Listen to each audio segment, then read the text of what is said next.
తెలంగాణలో ఐఏఎంసీకి భూ కేటాయింపులు రద్దు చేసిన హైకోర్టు. నిబంధనలకు విరుద్ధంగా భూమి కేటాయించారని పిటిషన్లు. ఇంజనీరింగ్ కళాశాలల ఫీజుల నిర్ణయంపై ప్రభుత్వం యోచన.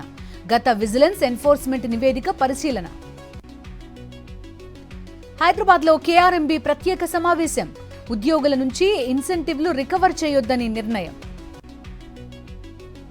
మాదాపూర్ సున్నం చెరువు నీరు వాడొద్దు, నీరు పూర్తిగా కలుషితమైనట్టు హైడ్రా ప్రకటన. మాజీ మంత్రి కొడాలి నానికి ముందస్తు బెయిల్.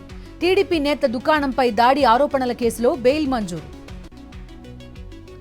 జూలై 4న ఎల్బీ స్టేడియంలో కాంగ్రెస్ బహిరంగ సభ. ముఖ్య అతిథిగా ఏఐసీసీ అధ్యక్షుడు ఖర్గే.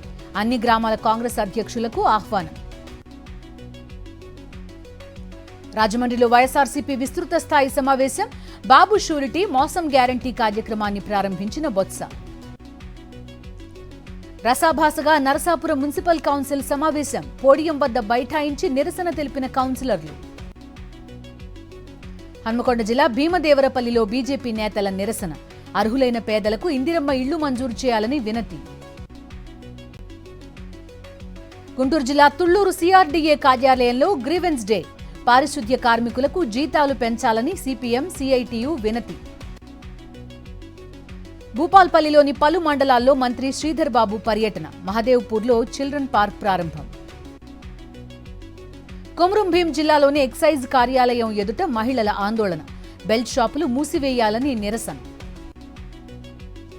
కాగజ్నగర్లో ఖాళీ బిందెలతో రోడ్డెక్కిన మహిళలు. నీటి సమస్య పరిష్కరించాలని డిమాండ్. జగన్నాథ రథయాత్రలో అపశృతి. గుజరాత్లో భక్తులపైకి దూసుకెళ్లిన ఏనుగు. భయంతో పరుగులు తీసిన భక్తులు. హిమాచల్ ప్రదేశ్ను వణికిస్తోన్న వరదలు. 5 మృతి, 20 మందికి పైగా గల్లంతు. జమ్మూ కశ్మీర్లో ఎన్కౌంటర్. ఉగ్రవాదులు భద్రతా బలగాల మధ్య కాల్పులు. బంగ్లాదేశ్ రాజధాని ఢాకాలో ఘోరం. దుర్గామాత ఆలయాన్ని కూల్చేసిన అధికారులు. జపాన్ ట్విట్టర్ సైకో కిల్లర్ కి ఎట్టకేలకు ఉరిశిక్ష. 9 మందిని కిరాతకంగా హత్య చేసిన తకహిరో షిరిషి. సెన్సెక్స్ 303, నిఫ్టీ 88 పాయింట్ల ప్రాఫిట్. లాభాల్లో ముగిసిన స్టాక్ మార్కెట్స్.